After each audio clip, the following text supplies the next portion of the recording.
Okay, so this is another section of the L&N Birmingham Mineral Railroad Cain Creek branch, and what this is a trestle right here, trestle remains for Littleton, and this way would be heading toward the Locust Fork River and going past Quinton on the way to the Colta, Gamma, Wegra, Black Creek mines, and Labuco, Preco, and then Maxine. But these are the trestle piers right here.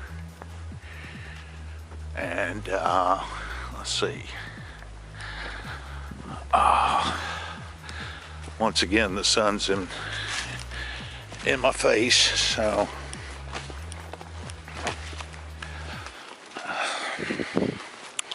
try to get to where. So here's the trestle remains heading to the northeast, and several miles away would be the Sayre mine, and I think they had a branch off, it was called Vulcan on the maps, and of course it went to the Sayre mine and then it split off heading back towards Lynn's Crossing. But these are the trestle remains right here. So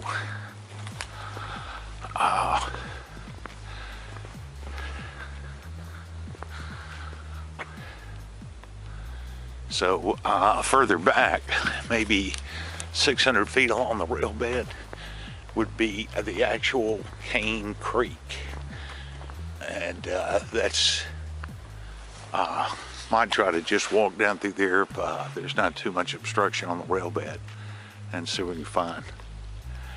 Anyway, we're just going to walk along this rail bed for a little bit. If it's not too overgrown, may try to reach the Cain Creek and see if there, since I'm looking for bridge pier remains, kind of a unique thing to look for, but what the heck. But so we can find, but you can see they had to do a lot of deep rail bed cuts, and you know, they had to elevate this rail bed right here. So all this is fill for the raised rail bed here. And they had to have drain offs right here for the water. I mean, these people were ingenious. So, and it was a local Birmingham company, Dunn and Lalonde brothers, who did a lot of contract work for the railroads, especially the Louisville and Nashville Railroad. And today it's known as Dunn Construction. So it took several years to build this line. So we'll just walk down here and see what we can find. We're still tracking on the rail bed towards Cain Creek. I just thought I'd video this. This is pretty incredible rail bed cut right here. They had cut right through the side of this small hill, if you want to say. And all that was done by hand, dynamite, drills, picks. And I'm sure they used a lot of this for rail bed fill. So that actually, yeah, that's actually a power line. Huh, not sure, it doesn't look that old, but it would be out of the realm that they would have power lines, telegraph lines, you know, along the rail line. So anyway, we'll just keep heading down this way. But anyway, nice rail cut. So okay, just moving further along towards Cain Creek, and you've got another pretty impressive rail cut right here. Didn't check the maps. There might be a milepost marker up here or something, but I'll try to keep my eye out for a milepost marker or any stone culverts, because they would have used stone culverts back then. So anyway, This could almost be a walking trail. It's too bad it isn't. It's pretty beautiful scenery back here. So anyway, should be getting close to it. So we'll just see. Okay, keep going. Okay, it's coming along the rail bed here. You got a fill right here over this big ravine right here. So you got cross tie remains thrown down here. They dismantled the line. And this right here is one of the original culverts.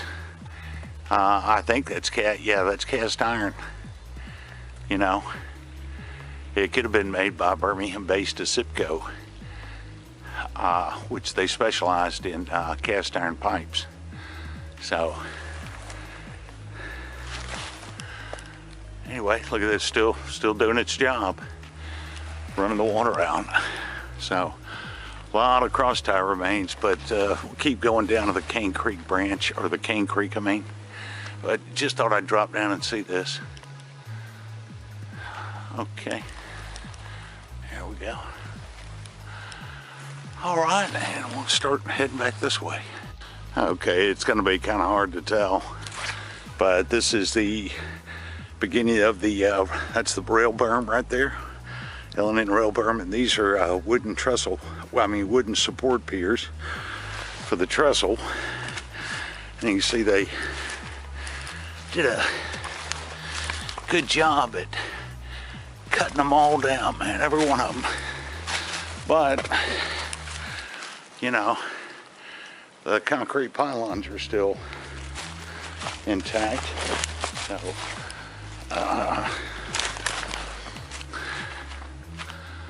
So sometimes when they built these things, they actually put dates on them. But this is the Cain Creek trestle remains for the L&M Birmingham Mineral Railroad, right here.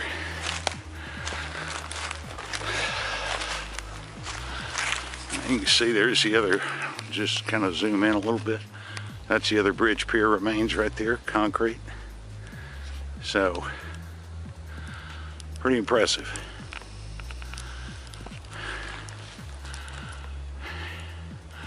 Yeah, so this was, you know, a whole wooden trestle with the exception of the concrete piers. And they would have to have that because I'm sure, looking at all the debris, how this just floods. So, anyway, at least I was able to locate it. So, anyway, all right. Well, this all this went out of service. I think they dismantled everything. I want to say maybe in the 90s they dismantled everything. I'm not too up on that, but you know, I think the last mine operating on this line, I could be wrong, but it was the Maxine coal mine. So, but anyway, at least able to locate it.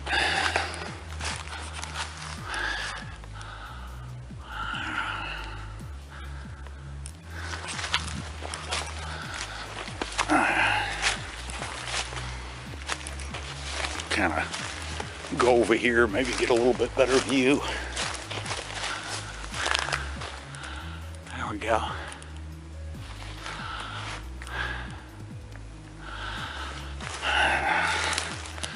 Of course, there's the other trestle right there, the concrete pier, I mean. All right, well, it was good to see this. Wanted to see this for a while.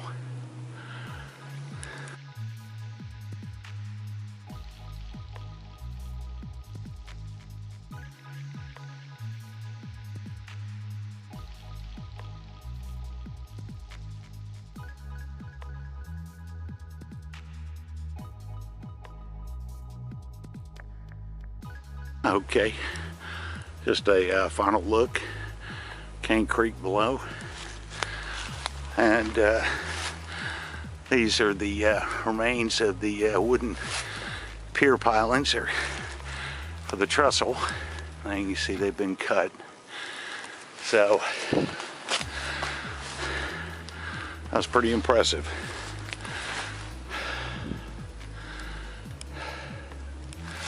All right, well, we're gonna start making our way on back, and might try to see another trestle if I can. But anyway, you know, one thing being out here in the woods, this isn't on anybody's hunting property, but you always have to be aware this is still hunting season. You always have to be aware that people could be out here hunting, so it's always good to wear orange right there and be armed just in case. So, but anyway, can't really see once again the sun, but it's right there. So, all right, well, that was a good little field trip to see some of this stuff. All right, now just get on back.